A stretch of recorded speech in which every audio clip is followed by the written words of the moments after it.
अभी हमारे साथ जंतर मंतर पे सुभाषनी अली जी जुड़ चुकी हैं। सुभाषनी अली ने अभी भाषण दिया है। बिल्किस, आपको क्या लगता है कि बिल्किस वाले मामले पर लोगों में गुस्सा कम क्यों है? बाकी मामलों में मैं तो इस बात को मानती ही नहीं हूँ कि गुस्सा कम है। मैं मानती हूँ गुस्सा बहुत है। अगर भारतीय जनता पार्टी के लोग भी उन मुजरिमों को छोड़े जाने के फैसले को गलत कह रहे हैं, एक या दो, तो इससे आप समझ सकते हैं कि जनता में कितना गुस्सा और कितना विरोध है। जो भी इस देश का नागरिक है, जिसकी मानवता बची है, वो इस फैसले को सही नहीं कह सकता है। क्या आपको लगता है कि 15 अगस्त को छोड़ा जाना, गुजरात में जब चुनाव है तब छोड़ा जाना, ये कहना कि ब्राह्मण है, संस्कारी है, क्या पॉलिटिकल मैसेज भाजपा दे रही है? देखिए, वो जो भी मैसेज दे रहे हो, मुझसे उससे कोई मतलब नहीं है। मुझे मतलब इस बात से है कि हमारे देश की जो कानून की प्रक्रिया है, उसी को बदला जा रहा है। हमारे देश का संविधान कहता है कि अपराध के बिना पर सजा सुनाई जाएगी, चाहे वो कोई भी हो। लेकिन अब हमको ये बताया जा रहा है कि गुनाहगार की जात के आधार पर, उसके धर्म के आधार पर उसको सजा नरम या सख्त सुनाई जाएगी। और जो पीड़ित पक्ष है, उसकी जात को देख करके, उसके धर्म को देख करके भी ये समझा जाएगा कि ये जो किया गया उसके खिलाफ उचित है कि नहीं। इससे ज्यादा खतरनाक चीज किसी देश के लिए हो ही नहीं सकती है। इसका मतलब ये है कि सब खतरे में है, किसी के साथ न्याय नहीं होगा, क्योंकि जो हमारी न्याय प्रक्रिया की बुनियाद है उसको ही खत्म किया जा रहा है। जो डॉक्टर बाबा साहब का संविधान बनाया गया था, उसकी ही जो बुनियाद है, उसको बिल्कुल खोखला किया जा रहा है। और एक तरह से मनुस्मृति के आधार पर अब न्याय प्रणाली को चलाने का काम शुरू हो गया है हमारे देश में। यहाँ से आगे क्या आप लोगों की आगे की भी कुछ रणनीति है? देखिए, ऐसा है कि ये तो एक आंदोलन है, एक संघर्ष है। अब 10 दिन पहले भी यहाँ हुआ था, आज फिर हो रहा है। हर बार ज्यादा लोग जुड़ रहे हैं, अब आगे और होगा। हमने तो देखा कि बनारस के अंदर जहाँ के मुख्यमंत्री सांसद हैं, वहाँ बहुत बड़ा जुलूस निकला, और काशी विश्वनाथ मंदिर के सामने हस्ताक्षर अभियान हुआ इसके खिलाफ। तो ये दिखाता है कि पूरे देश में लोग इसको सही नहीं मान रहे, इसकी निंदा कर रहे हैं, घबराए हुए हैं कि आखिर हमारे देश में हो क्या रहा। और ये सही है, ऐसा होना चाहिए। हर नागरिक को अपने आप को इस लड़ाई में जोड़ना चाहिए, उसको समझ लेना चाहिए कि बिल्किस बानो के साथ जो हुआ वो नहीं होना चाहिए, और आगे जो हमारे साथ होने का खतरा पैदा हो रहा है वो भी अब खत्म होना चाहिए। जी, बहुत बहुत शुक्रिया।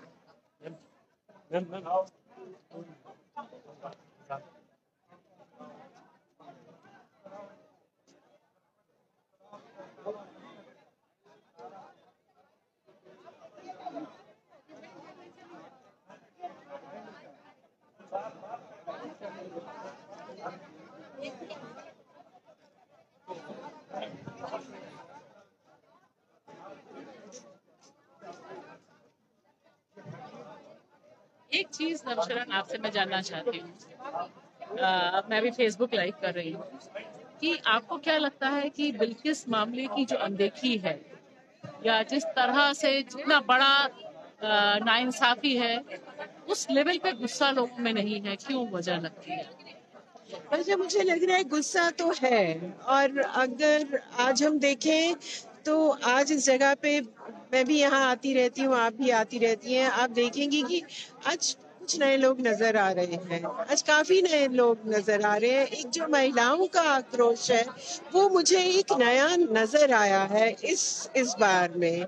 और हुकूमत को कोई फर्क नहीं पड़ रहा उनके कान पे जू नहीं रेंग रही, पर मुझे लगता है कि आक्रोश है और अलग अलग तरह से बाहर आ रहा है। बाहर, घर से बाहर निकलने का थोड़ा सा चलन हम देख रहे हैं कि कोविड के बाद से काफी कम हो गया है। पर आज मैं ये नहीं कहूंगी कि हमारा जो दायरा है वो सिकुड़ा है। नहीं, सिकुड़ा नहीं है, बड़ा हुआ नजर आ रहा है मुझे। क्या आपको लगता है कि इस तरह का जो पूरा फैसला लिया, उसके पीछे के इरादे क्या लगते हैं आप? ठीक 15 अगस्त चुनना, ठीक उन 11 बलात्कारियों को चुनना, फिर उनका फैसिलिटेशन करना। हाँ, इरादे तो बहुत साफ हैं। और इरादे में जो बदनीयती है वो बिल्कुल सामने है।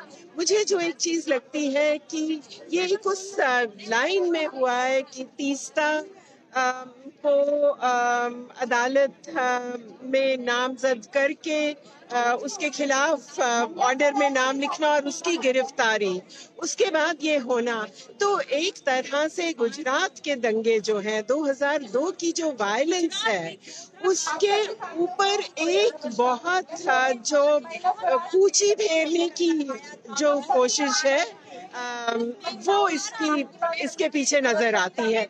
और ये मुझे नहीं लगता कि अचानक ये हुआ कि 15 अगस्त में जैसे कहा जा रहा है अरे हर 15 अगस्त में दोषी रिहा होते हैं तो ये क्यों नहीं होंगे। नहीं, ये पैटर्न है, इसकी बहुत बड़ी तैयारी थी जो पहले कोर्ट केसेस में भी आई और वो तैयारी 15 अगस्त के इस बार में नजर आई कि वो एक पूरी गिनी चुनी एक स्कीम के तहत ये रिहाई हुई है। तो हमारे माता पिता चिंता करते हैं तुम कैसे कपड़े पहने, तुम कैसे जा रही हो, तुम्हें कितने लोग ऊपर से नीचे तक देखे हैं। क्या ये प्रश्न हिंदू या मुस्लिम महिलाओं से जुड़ा हुआ है? क्या ये प्रश्न हिंदू या मुस्लिम को जोर में देखने का है कि वे अपराधी करने वाले प्रार्थना से हिंदू थे और जिसका बलात्कार हुआ वो महिला मुस्लिम थी? क्या हम बलात्कार को अपनी एक नारी की इज्जत में हिंदू मुस्लिम की तरह देखेंगे? ये सोचने का प्रश्न है। इसके लिए हम सभी महिलाओं को जिस तरह से दोषों में फांसी हुई उसी तरह इसे बलात्कार नहीं करना। इसमें एक बच्चे की हत्या हुई है, आपका बच्चा जहाँ अभी आपका हाथों में बड़ी बात है, पूजा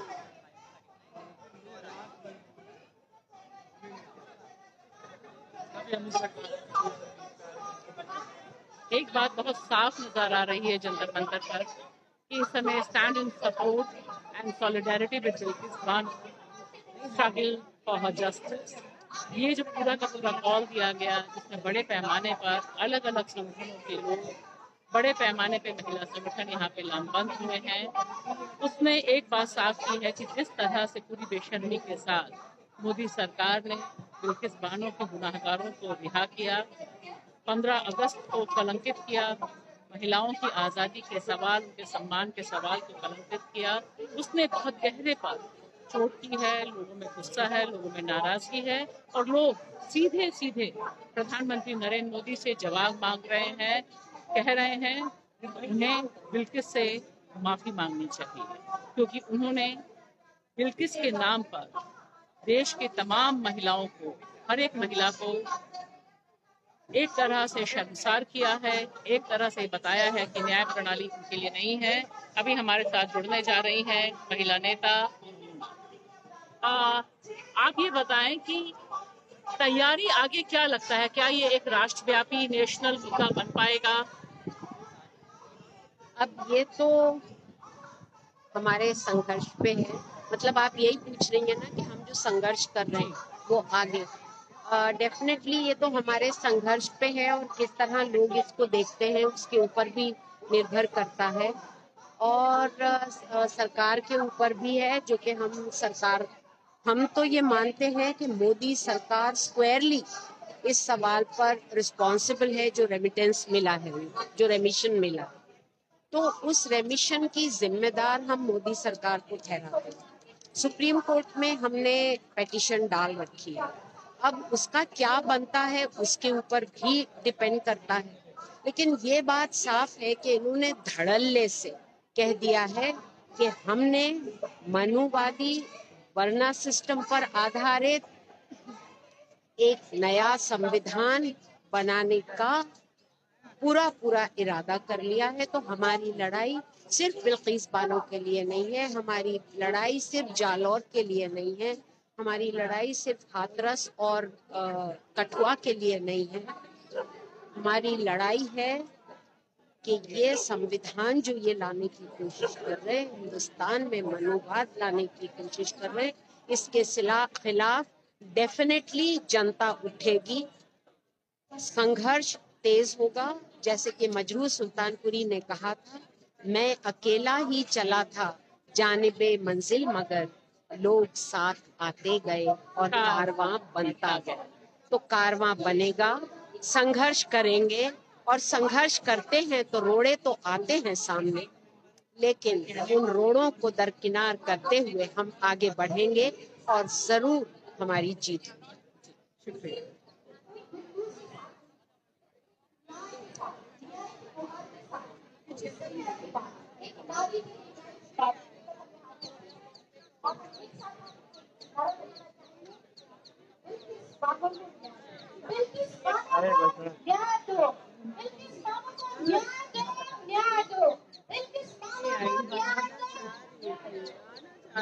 आज नारी सुरक्षित नहीं हमारे इस भारत देश में।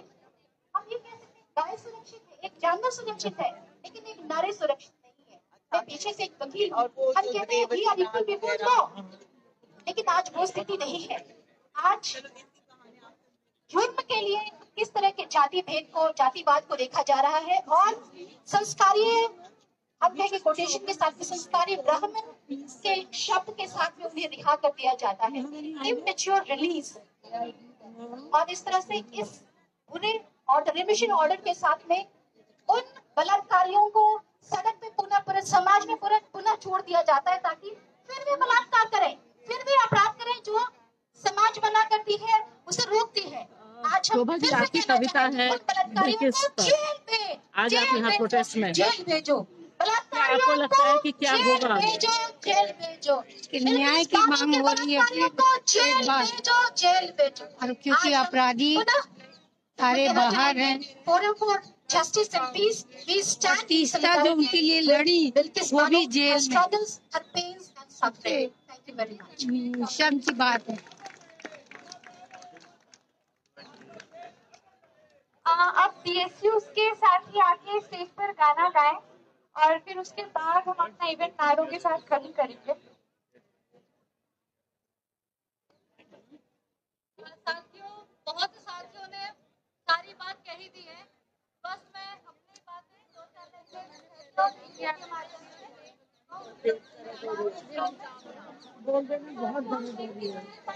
I'm just doing Facebook live। हाँ नंदिता, आप ये बताएं कि अभी ये जो पूरा का पूरा मामला है, इसमें कितना आक्रोश आप देख रहे हैं, क्योंकि जिस तरह से लोग सड़कों पे आते थे, इसमें बहुत देर लगी, इसकी कोई ठोस वजह लगती है आपको?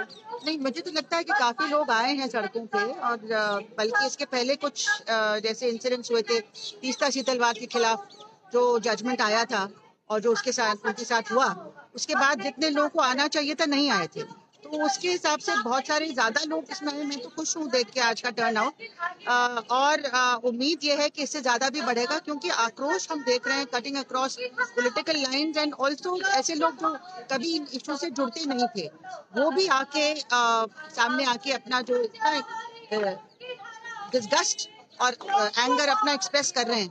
तो मुझे उम्मीद है कि ये इस जो हुआ है उसकी वजह से बहुत ज्यादा और लोगों को पता चल गया है कि क्या हुआ था 2002 में, और ये बात मतलब पूरी दुनिया में फैल गई है कि किस तरह से ऐसे लोगों को रिहा किया गया है, and I am hoping that और ज्यादा इसका रिएक्शन होगा। एक बहुत सीधा सवाल, मोदी सरकार इस रिजीम में जो दोबारा आए हैं उसके बाद से पूरी कोशिश कर रही है कि 2002 को पर व्हाइट वॉश हो जाए, जिसके तहत हमने ये भी देखा कि किस तरह से वहां पर पूरा का पूरा अभियान चला, जो लोग जस्टिस के लिए थे वो जेल में है। क्या आगे भी आपको लगता है जिस तरह से बिल्किस वाला किया है, क्या कुछ और आपको लगता है चुनाव से पहले कुछ करेंगे, क्योंकि गुजरात में चुनाव भी है? कोशिश तो जरूर करेंगे, लेकिन मुझे लगता है कि इस वाले मामले में थोड़ा सा मिसकैलकुलेट किया इन्होंने, कि जितना इनको लगता था कि फायदा होगा, मुझे लगता है उससे ज्यादा नुकसान होगा, कि कई नई जनरेशन के कई ऐसे लोग हैं जो उस टाइम पे इतना जो ब्रेन वॉशिंग थी उस जमाने में, उसके बारे में इनको नहीं पता था। अब जो पता चला है, मुझे लगता है कि इसका काउंटर होगा, और तभी आप देखेंगे कि भाजपा से भी दो तरह की आवाजें आ रही हैं। They are not very sure कि इससे फायदा होगा कि नहीं होगा, तो चाहे वो फडणवीस हैं या कोई और MP या कोई MLA बोल रहे हैं कि नहीं रिहा तो नहीं करना चाहिए था, तो इसमें एक मिक्स्ड रिस्पॉन्स है पार्टी के अंदर से भी, और ओवर कैलकुलेशन कर लिया होगा इन्होंने ये सोच के कि इससे इनका फायदा होगा। तो मुझे तो इसकी वजह से थोड़ी सी उम्मीद जाग रही है कि व्हाइट वॉशिंग का जो चल रहा था पूरा, खासतौर से तीस्ता के साथ जो किया गया उसके बाद, वो व्हाइट वॉश पूरी तरह से उतर गई है, ये केस जो सामने आया है। जी शुक्रिया।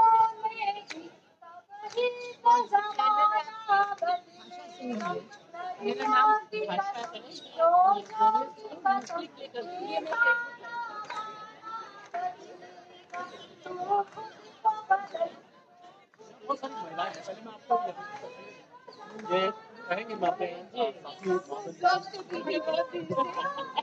सामने व्यस्त हो तो मैंने कहा मैं डिस्टर्ब नहीं करती, अच्छा लग रहा है। अब आप मुझे बोलिए, अभी 2 मिनट मुझे नहीं बोलना है एज ए लॉयर हाई, मतलब मैं रो पड़ूंगी 2 minute, it's a Facebook live. बस रोना आ रहा है। मैं बहुत रोई हूँ आज। ये हमारे साथ हैं शोमाना, जो लॉयर हैं और हमें हमेशा हिम्मत देती रही हैं। इनको मैंने बहुत मुश्किल केसेस को लड़ते देखा है, तैयार करते देखा है। आज आपसे यहाँ मुलाकात हुई, बहुत अच्छा लगा। बहुत अच्छा लगता है कि न्याय की लड़ाई जिंदा रहेगी। देखो, एक चीज जो मैंने आप लोगों से ही सीखी है वो है कि हम जो लड़ाई लड़ते हैं उसमें उतार चढ़ाव आते हैं, और जब हम लोग हारते हैं तो हमको अपने आप को उठा के फिर से लड़ना है। हमारे पास कोई ऑप्शन नहीं है। आज हमको लगता है कि हम हारे हैं, पर हमको अपने आप को उठा के खड़े होके फिर से लड़ना पड़ेगा। ये ही हमारा काम है और हमको ये करना पड़ेगा। We have no option to fight. Yes. Just come back. आप अपना नाम बताएं। आप शाहीन बाग से हैं। शाहीन बाग आंदोलन में हमारी दोस्ती हुई थी, आज जंतर मंतर पे मिल रहे हैं। ठीक, आप यहाँ क्यों आई हैं? बहुत बहुत शुक्रिया मैम। आज यहाँ पर आप आई। नाम शाहीन कौसर है, मैं ही बता दी। जी। मैं यहाँ पर सबके साथ आवाज मिलाने आई हूँ बिल्किस बानो के समर्थन में। बिल्किस बानो के जो मुजरिम हैं उनको संस्कारी बता करके, मिठाइयाँ खिलाकर, हार मालाएं पहना करके उनको जो बरी किया गया है, ये बहुत दुख की बात है। आज जो महिलाएं यहाँ बहुत सारे संगठन की इकट्ठा हुई हैं, उसमें मैं भी शामिल होकर के आवाज पहुँचाना चाह रही हूँ। मोदी जी चुप्पी तोड़ें, क्योंकि जो है लाल किले से खड़े होकर के जिस तरीके के संबोधित कर रहे थे, महिलाओं को सम्मान करने की बात कर रहे थे, उनको हौसला अफजाई कर रहे थे और महिलाओं के बारे में ये बोला कि महिलाएं किसी से कम नहीं है, उनका सम्मान करना चाहिए। तो मैं आज ये पूछना चाह रही हूँ, मेरा सवाल है, मैं देश की बेटी हूँ, मेरा ये सवाल है कि आज 8 साल में इतना सब कुछ हो रहा है, लगातार हो रहा है, रोज हो रहा है, घंटे हो रहा है, इस पे लगाम क्यों नहीं हो रही है? मोदी जी कुछ बोलते हैं और उनके जो कार्यकर्ता, उनके जो लोग हैं, मंत्री संतरी हैं, उनके एमएलए जो हैं वो कुछ और बोलते हैं। एमएलए ने जो, गुजरात के एमएलए ने जो बोला वो भुलाए जाने वाली बात नहीं, पूरा देश इससे शर्मसार हुआ। और देश की बेटी बिल्किस बानो है, इसके लिए जिस तरीके से निर्भया के मुजरिमों को सजा दी गई, आज मैं ये आवाज उठा रही हूँ, यहाँ से अपील कर रही हूँ कि न्यायाधीश बिल्कुल किसी तरह से छोड़ने की बात नहीं होनी चाहिए, बल्कि उनको फौरन रिहा किया गया है, फौरन उनकी जेल के सलाखों के पीछे पहुंचाना चाहिए और उनको कड़ी सजा के साथ साथ उनको सजाए मौत देनी चाहिए।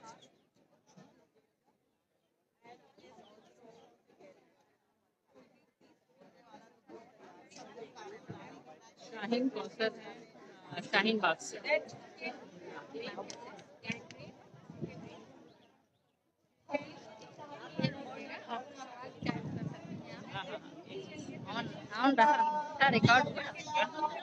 लाइव चल रहा है। अच्छा। शोभा जी, आप ही बताएं कि आपने कविता भी लिखी बिल्किस पे, जो प्रकाशित भी हुई, आपके संग्रह में है और न्यूज क्लिक में भी छपी वो कविता। आज यहाँ जंतर मंतर पे आके आपको क्या लग रहा है कि लड़ाई कितनी दूर तक जाएगी? जब मैंने ये कविता लिखी थी उस समय विजय मिली थी बिल्किस बानो को, और सबसे दुख की बात यह है कि बिल्किस ने इतना लंबा संघर्ष किया, बहुत तरह के विपरीत परिस्थितियों, लेकिन वो संघर्ष बेकार गया, क्योंकि ऐसे जघन्य अपराधी जिनको कभी माफ नहीं किया जा सकता, ऐसे अपराधियों को भाजपा की सरकार ने, मोदी सरकार ने छोड़ दिया।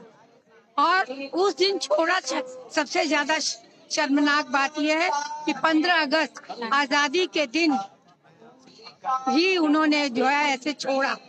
तो मुझे लगता है कि लड़ाइयाँ लंबी हैं अभी बहुत, और खासकर महिलाओं के लिए, क्योंकि पूरी जो व्यवस्था हमारी है वो महिला विरोधी है, दलित विरोधी है। तो ऐसे में न्याय मिले, मुझे न्याय पर भी भरोसा नहीं, क्योंकि न्याय के द्वारा ही तो वो छोड़े गए। और फिर लेकिन यह है कि अगर हमारी आवाज ज्यादा होती है और ताकत से हम लड़ते हैं तभी कुछ हो सकता है।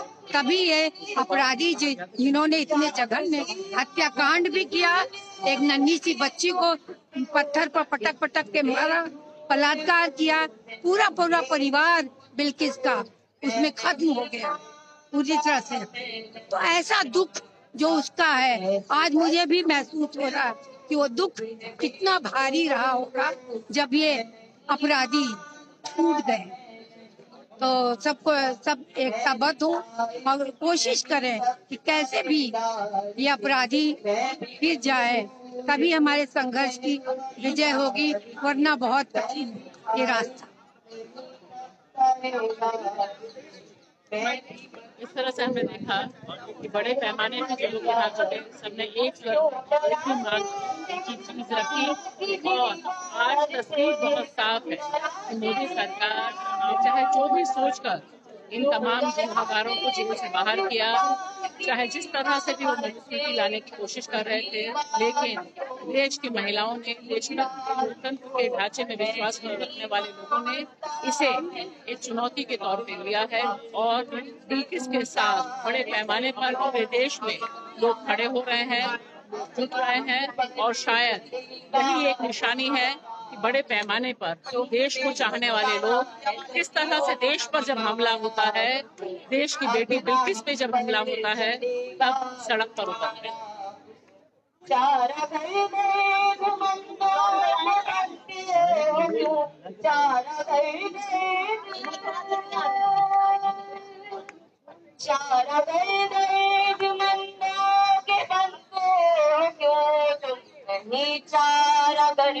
कोई माने मगर मैं नहीं मानता, मैं नहीं जानता ऐसे दस्तूर को, सुबह बेनूर को मैं नहीं मानता, मैं नहीं जानता, मैं नहीं मानता, मैं नहीं जानता। Thank you.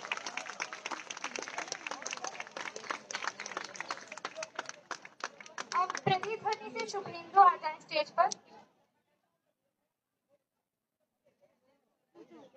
यहाँ से लड़ाई आगे कहाँ जा रही है?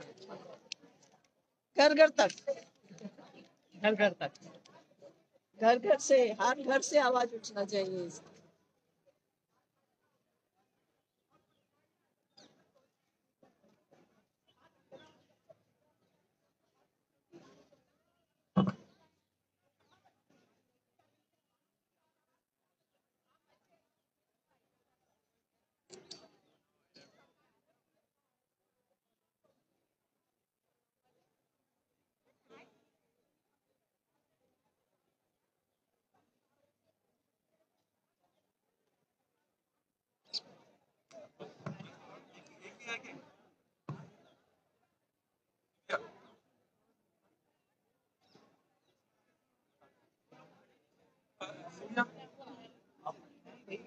हमारे ग्रुप का नाम है प्रतिध्वनि और हम पैदा हुए थे जेएनयू में।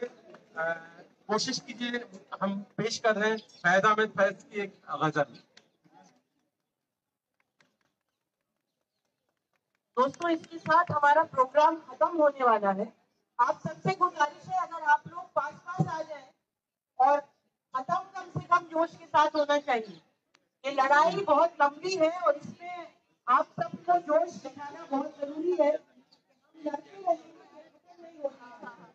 अब सिर्फ आप सब प्रोटेस्ट करें।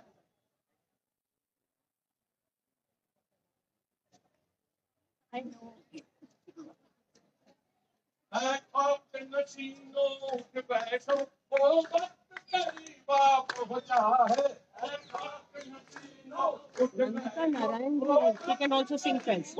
नंदिता नारायण सामने बैठी बहुत अच्छा गाती है।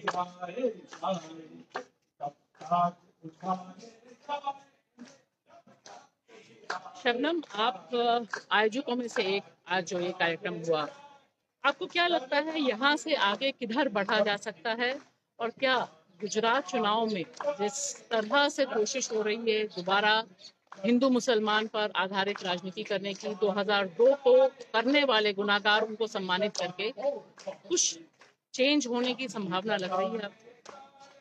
देखिए, मुझे नहीं लगता कि ये सिर्फ 2022 के इलेक्शन को लेके किया गया।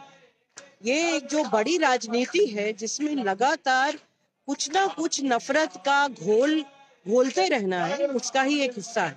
उससे 2022 में फायदा हो जाए बहुत अच्छा, 2024 में हो जाए, लेकिन अल्टीमेटली इस मुल्क में नफरत की जहर घुलता रहे, उसी का ये हिस्सा है। और ये बताना इस देश की औरतों को कि तुम्हारे लिए इस मुल्क में कोई जगह नहीं है, आपके खिलाफ कितने भी जघन्य अपराध हों, उससे न केंद्र सरकार को फर्क पड़ने वाला है न गुजरात।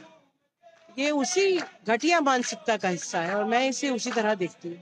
क्या आपको लगता है कि नौजवानों पर या जिस तरह से गुस्सा आना चाहिए था वो दिखाई नहीं दे रहा, या आपको लग रहा है कि गुस्सा है और फूट रहा है? गुस्सा बहुत है इसको लेके, और पहली बार मैंने देखा है कि गुस्सा जो है वो सिर्फ सेकुलर जो सर्कल्स हैं उस तक सीमित नहीं है, उसके बाहर भी गुस्सा है। लेकिन जो डर का माहौल है, जो हर आवाज उठाने वाले की आवाज को जिस तरह से 2014 से दबाया जा रहा है, उसमें बहुत सारे लोग बोल नहीं पाते, लेकिन उसके बावजूद गुस्सा है और लोगों के पास नाराजगी है और बहुत शर्म भी। बहुत लोग शर्मिंदा महसूस कर रहे हैं कि हमारे देश में इस तरह का एक हादसा हुआ।